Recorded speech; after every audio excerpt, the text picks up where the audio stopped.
ಓಂ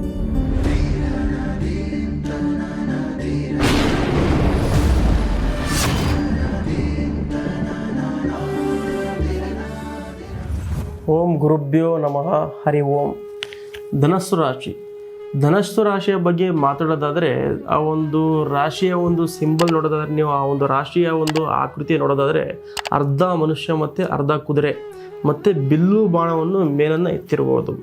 ಈ ಒಂದು ರಾಶಿಯವರು ಇಷ್ಟು ದಿನಗಳ ಕಾಲ ಸಾಕಷ್ಟು ಒಂದು ಸಡೆಸಾತು ಒಂದು ಶನಿಯ ಒಂದು ಪ್ರಮಾಣದಿಂದ ಸಾಕಷ್ಟು ಕುಗ್ಗೋಗ್ಬಿಟ್ಟಿದ್ರು. ಏನೇ ಕೆಲಸ ಮಾಡಿದ್ರು ಕೂಡ ಒಂದು ಏಳಿಗೆ ಆಗ್ತಿರಲ್ಲ. ಏನಕ್ಕಂದರೆ ಶನಿ ಮಹಾತ್ಮನು ಒಂದು ಕರ್ಮಕಾರಕನಾಗಿರ್ತಾನೆ. ಅಂದರೆ ನೀವು ಯಾವುದೇ ಒಂದು ಕೆಲಸಗಳು ಏನೇ ಮಾಡಿದ್ರು ಕೂಡ ಒಂದು ಸತ್ಯಕ್ಕೆ ಒಂದು ಸಂಬಂಧಪಟ್ಟಂತೆ ಒಂದು ಕೆಲಸಗಳು ಮಾಡಬೇಕಾಗುತ್ತೆ. ಎಷ್ಟು ನಿಷ್ಠೂರತೆಯಿಂದ ನೀವು ಕೆಲಸಗಳು ಮಾಡಬೇಕಾಗುತ್ತೆ. ಅಲ್ಲಿ ಕರ್ಮ ಸಾಧನೆಯಲ್ಲಿ ನೀವು ಒಂದು ಜಯ ಆದರೆ ಅಲ್ಲಿ ಶನಿ ಮಹಾತ್ಮನು ನಿಮಗೆ ಒಂದು ಒಳ್ಳೆಯ ದಾರಿನ ಕೊಡ್ತಿರ್ತಾನೆ. ಬಟ್ ಸಾಕಷ್ಟು ತೊಂದರೆಗಳನ್ನ ಅನುಭವಿಸ್ತಿರ್ತೀರ.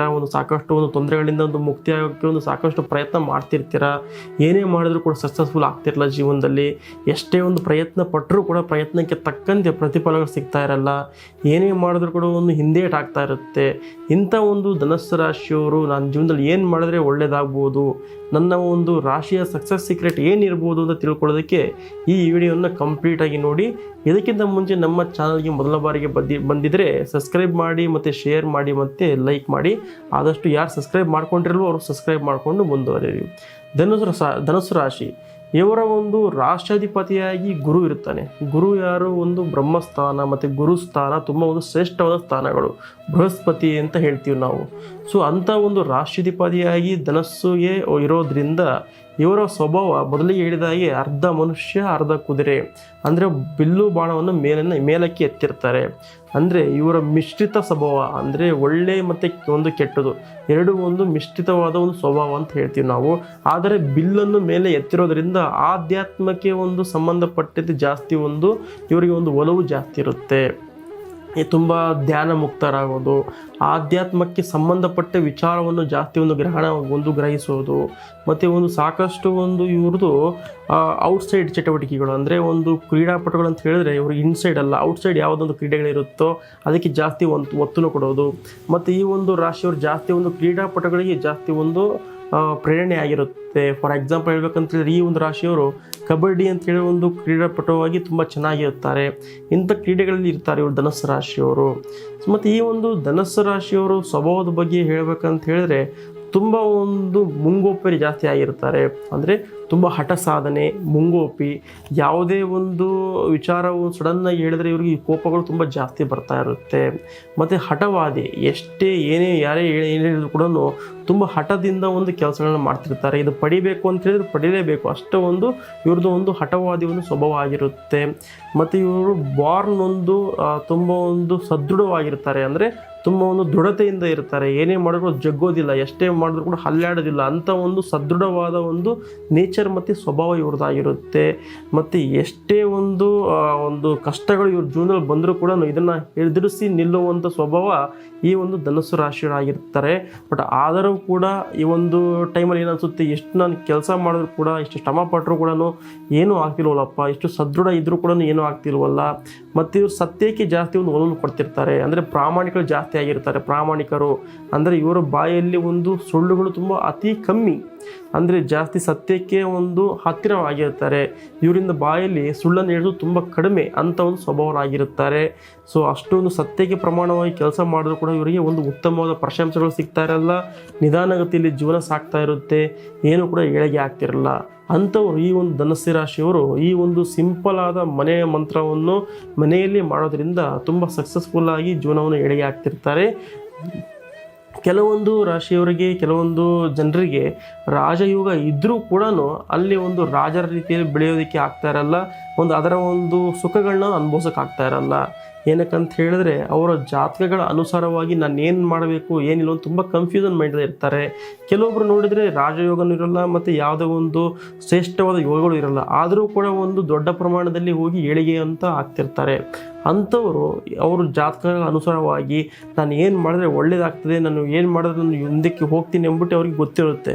ಸೊ ಇದು ಅವ್ರ ಜಾತಕಗಳ ಅನುಸಾರವಾಗಿ ಮುಂದಕ್ಕೆ ಹೋಗಬೇಕಾಗುತ್ತೆ. ಈ ರಾಶಿಯವರು ಯಾರು ಈ ತಂತ್ರಗಳನ್ನು ಮಾಡಿದ್ರೆ ತುಂಬ ಒಳ್ಳೆಯದಾಗುತ್ತೆ ಅಂತ ಹೇಳಿದ್ರೆ ಒಂದು ಸಾಕಷ್ಟು ರೂಪದಲ್ಲಿ ಒಂದು ಮೊದಲಿಗೆ ಹೇಳಿದಂಗೆ ಕ್ರೀಡಾಪಟುಗಳು ಎಷ್ಟೇ ಏನೇ ಪ್ರಯತ್ನ ಮಾಡಿದ್ರು ಕೂಡ ಒಂದು ಲೆವೆಲ್ಗೆ ಹೋಗ್ಬಿಟ್ರೆ ಸೋತೋಗ್ತಿರ್ತಾರೆ. ಅಂಥವ್ರು ಈ ಒಂದು ತಂತ್ರಗಳನ್ನು ಮಾಡೋದು ತುಂಬ ಏಳಿಗೆ ಆಗ್ತಾ ಇರುತ್ತೆ.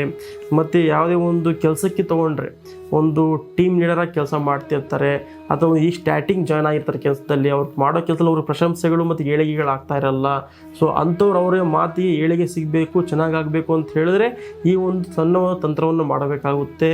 ಮತ್ತು ಬಿಸ್ನೆಸ್ನಲ್ಲಿ ಸಾಕಷ್ಟು ತೊಂದರೆಗಳನ್ನು ಅನುಭವಿಸ್ತಿರ್ತಾರೆ. ಅಂದರೆ ಫಾರ್ ಎಕ್ಸಾಂಪಲ್ ನೋಡಿ, ಒಂದು ತರಕಾರಿ ವ್ಯಾಪಾರ ಮಾಡಿರ್ಬೋದು ಅಥವಾ ಒಂದು ಹಣ್ಣುಗಳ ವ್ಯಾಪಾರ ಯಾರು ಮಾಡ್ತಿರ್ತಾರೋ ಅಂಥವರು ಒಂದು ಟೈಮಿಗೆ ಒಂದೊಂದು ರೇಟ್ಗಳು ಬರ್ತಿರಲ್ಲ, ಎಷ್ಟೋ ಒಂದು ನಾಶ ಆಗ್ತಾ ಇರುತ್ತೆ, ಎಲ್ಲೋ ಒಂದು ಪ್ರಾಬ್ಲಮ್ಗಳು ಆಗ್ತಾ ಇರುತ್ತೆ. ಅಂಥವ್ರು ಈ ಒಂದು ಧನುಸು ರಾಶಿಯವರು ಈ ಒಂದು ತಂತ್ರಗಳನ್ನ ಮಾಡಬೇಕಾಗುತ್ತೆ. ಯಥೇಚ್ಛವಾಗಿ ಈ ಒಂದು ರಾಶಿಯ ಒಂದು 7.7 ಪ್ರಮಾಣವು 2 ವರ್ಷದಿಂದ ಹೋಗಿರೋದ್ರಿಂದ ಈಗ ಸ್ವಲ್ಪ ವಿವಾಹ ಪ್ರಾಬ್ಲಮ್ಗಳು ಸ್ವಲ್ಪ ಪ್ರಮಾಣದಲ್ಲಿ ಕಮ್ಮಿ ಆಗಿರುತ್ತೆ. ಇನ್ನೂ ಪೂರ್ಣ ಪ್ರಮಾಣದಲ್ಲಿ ವಿವಾಹಕ್ಕೆ ಸಂಬಂಧಪಟ್ಟಂತೆ ಯಾರಿಗೆ ಅಡೆತಡೆಗಳು ಆಗ್ತಾ ಇರುತ್ತೋ ಅಂಥವ್ರು ಈ ಒಂದು ನಿಯಮಗಳನ್ನ ಮಾಡಿದ್ರೆ, ಈ ಒಂದು ತಂತ್ರಗಳನ್ನ ಮಾಡಿದ್ರೆ ಅತಿ ಶೀಘ್ರವಾಗಿ ವಿವಾಹ ಕೂಡ ಆಗ್ತಾ ಇರುತ್ತೆ. ಮತ್ತು ಮದುವೆ ಆದರೂ ಕೂಡ ಸಂತಾನದಲ್ಲಿ ಕೆಲವೊಂದು ಪ್ರಾಬ್ಲಮ್ ಆಗ್ತಾ ಇರುತ್ತೆ. 2 ವರ್ಷ 3 ವರ್ಷ 4 ವರ್ಷ ಆದರೂ ಕೂಡ ಸಂತಾನದ ಸಮಸ್ಯೆಗಳಾಗ್ತಾ ಇರುತ್ತೆ, ಮಕ್ಕಳಾಗ್ತಿರಲ್ಲ. ಅಂಥವ್ರು ಈ ಒಂದು ತಂತ್ರಗಳನ್ನು ಮಾಡಿ ಖಂಡಿತ ನಿಮಗೆ ಒಂದು ಪ್ರಾಪ್ತಿಯಾಗುತ್ತೆ. ಏನಪ್ಪ ಈ ಒಂದು ಸಿಂಪಲ್ ಆದ ತತ್ರ ಅಂತ ಹೇಳಿದ್ರೆ, ಮೊದಲಿಗೆ ನಿಮ್ಮ ರಾಷ್ಟ್ರಾಧಿಪತಿಯಾಗಿ ಗುರು ಇರೋದ್ರಿಂದ ನಿಮ್ಮ ಒಂದು ತಂದೆ ತಾಯಿಯ ಆಶೀರ್ವಾದ ಸಾಕಷ್ಟು ನಿಮಗೆ ಬೇಕಾಗುತ್ತೆ. ನೀವು ದಿನ ಬೆಳಿಗ್ಗೆ ಎದ್ದು ನಿಮ್ಮ ತಂದೆ ತಾಯಿಯ ಒಂದು ಆಶೀರ್ವಾದ ತಗೊಂಡು ಈಚೆ ಹೋದರೆ ಅದರಷ್ಟು ಅರ್ಧದಷ್ಟು ನಿಮ್ಮ ಒಂದು ಜೀವನ ಏನಿರುತ್ತೆ ಮುಂದೆ ಹೋಗುತ್ತೆ, ಅರ್ಧದಷ್ಟು ನಿಮ್ಮ ಒಂದು ಕಷ್ಟ ಕಾರ್ಪಣ್ಯ ದೂರ ಆಗುತ್ತೆ. ಇದರ ಪ್ರತೀಕವಾಗಿ ನೀವು ಪ್ರತಿ ಗುರುವಾರ ರಾಯರ ಮಠಕ್ಕೆ ಇರ್ಬೋದು ಅಥವಾ ಗುರುವಿನ ಆರಾಧನೆ ಮಾಡಿ ಗುರುವಿನ ಒಂದು ಆಶೀರ್ವಾದ ತಗೊಂಡು ರಾಯರ ಮಠಕ್ಕೆ ಹೋಗಿ ಸ್ವಲ್ಪ ನೀವೊಂದು ತುಳಸಿ ಹಾರವನ್ನು ನೀವು ಕೊಡೋದ್ರಿಂದ ನಿಮ್ಮ ನಿಮ್ಮ ಜೀವನದಲ್ಲಿ ಏನು ಕಷ್ಟಗಳು ಕಾರ್ಪಣ್ಯಗಳು ಏನಿರುತ್ತೆ ಕಂಪ್ಲೀಟ್ ಕ್ಲಿಯರ್ ಆಗುತ್ತೆ.